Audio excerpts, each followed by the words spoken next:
This video is sponsored by Squarespace. You know how in every army there are those few standout models that you want to look good, and I mean really good. We're talking box art levels of amazing. Well, for me, that is Seekar, Fang of Delamia from Soulblight Gravelords. Hands down my favorite faction. But here's the kicker. I took a peek at her painting instructions on the Citadel app, and let's just say I was less than thrilled. But fear not, because I'm about to let you in on a little secret. That box art, it's practically a step-by-step guide in disguise. You just need to learn how to decode it. Stay to the end because I want to know, what do you think of my version compared to the box art? Let's talk assembly.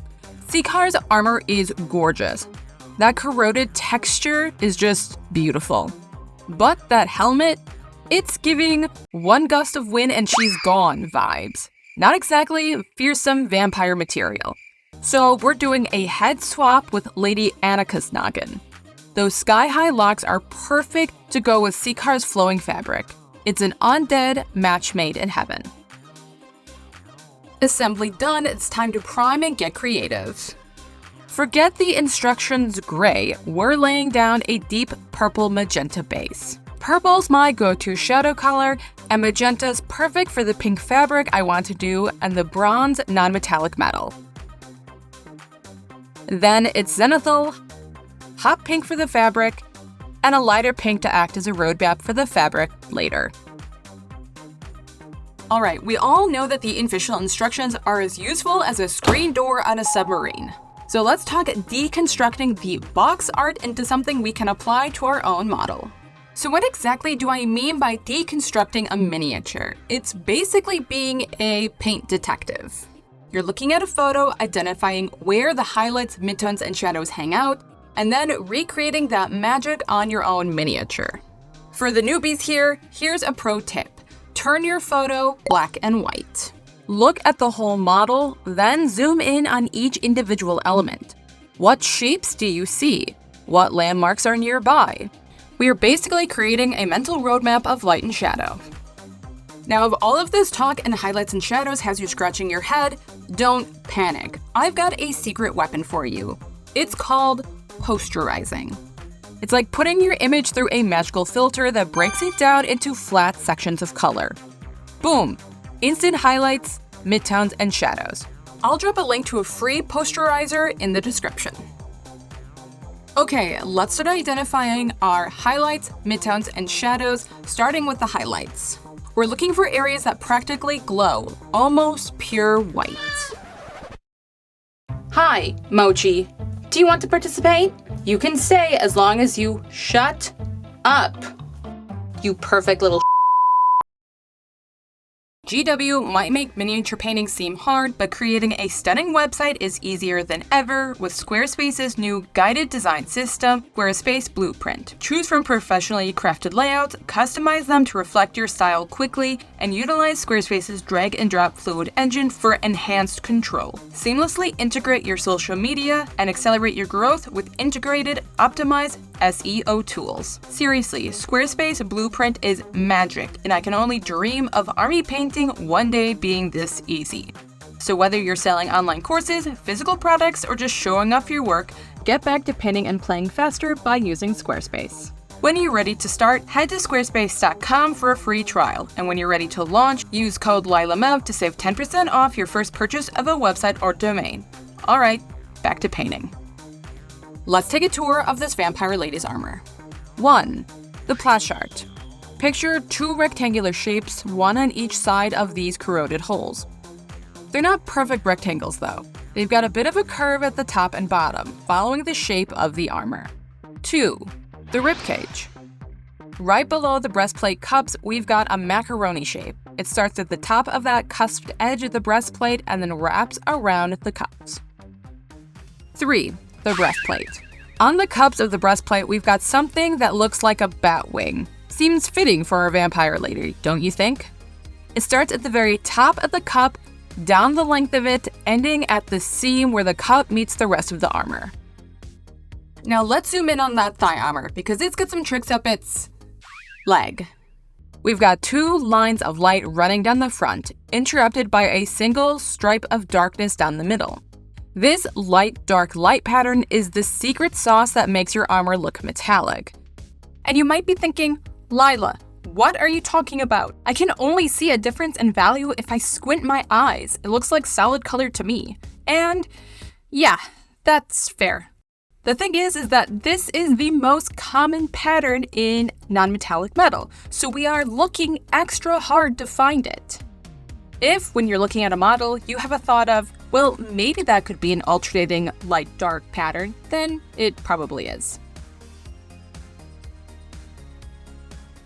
Alright, let's identify our shadows. First, we've got a neat little half circle at the bottom of the breast cup. Second, where the breast cup curves into the shoulder, there's a tiny triangle of darkness. Third, located right under the rib cage, we've got a long, weavy triangle which follows the general shape of the cup. And 4, there's a shadow cast by the armor's edge, and right here we have kind of a shark tooth shaped shadow. For the legs, we've got shadows at the bottom of the thigh armor and a few other spots on the leg. Now that we've mapped out these highlights and shadows, we are one step closer to bringing this model to life. Unlife. Let's dive into the actual paint process of this model. I'm starting with a bronze mid-tone all over, double coating for full opacity.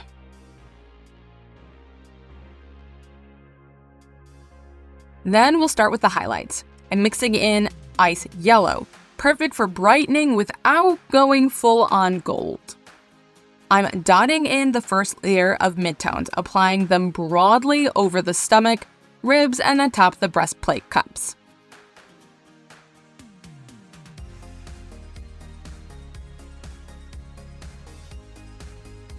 Then I'm painting the entire front of the thigh armor as well as the pullions. Remember, we're building up to those pinnacle highlights we circled earlier, so we want these layers to be rather large so we have plenty of room to build our brighter highlights on top of them. Then I'm painting the entire front of the thigh armor, adding a bit more ice yellow to my current color and doing the whole thing again, just smaller and at the center of our previous shapes. The dotting motion you see me doing is called stippling. I like stippling when painting in rough armor. The pattern is organic, allowing for easier blending without glazing. Plus, it's perfect for that distressed armor look we're after. For our next layer, I'm adding in more ice yellow to create what I would consider our first highlight color. I'm applying it to the center of the plash art and then curving it along the rib cage. On the thigh, I'm beginning to paint in those 2 stripes of light, leaving that line of darkness in the center. I might have gotten the shape slightly off on the leg. My dark stripe is a bit too far out when compared directly to the photo. No worries though, it's close enough to still look good. Then that same highlight color beginning to rough in the bat wing at the top of each breast cup. Now that we've outlined those main shapes, it's time to go in and do those highlights we outlined on our reference photo. I'm painting in a U shape on the plash art, following along the curved edge of the breastplate.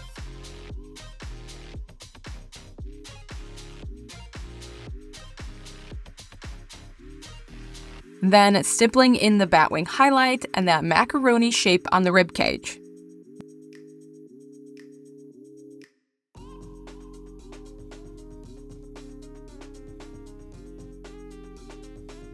Then it's the 2 stripes of light going down the thigh armor and the 2 highlights on the pullions.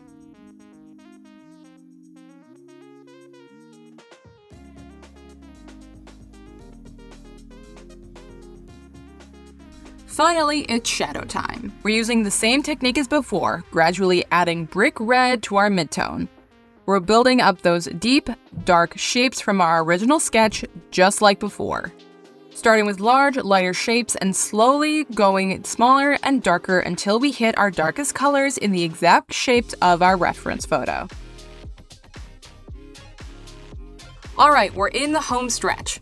Time for those finishing touches that'll make this vampire lady pop like she's just seen a juicy neck. One last round of highlights.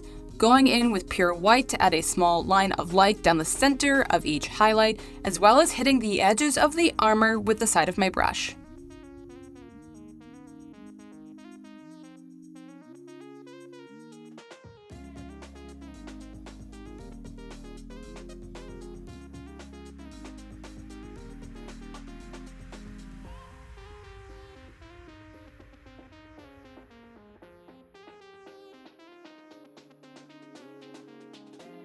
Next up, lining.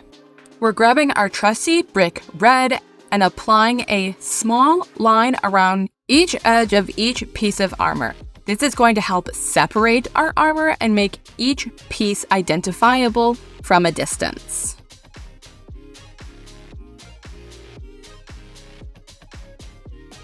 And there you have it, folks. From basic instructions to box art beauty, we've decoded the secrets and brought our Soul Blight stunner to life. If you're feeling overwhelmed by the idea of trying to mimic the box art, check out this video here where I talk about the importance of done versus perfect. That's it from me. If you like what I do, like, comment, subscribe, go join me on Patreon. There will be an extended edition of this video exclusively for my patrons. Thanks so much. I'll see you next time.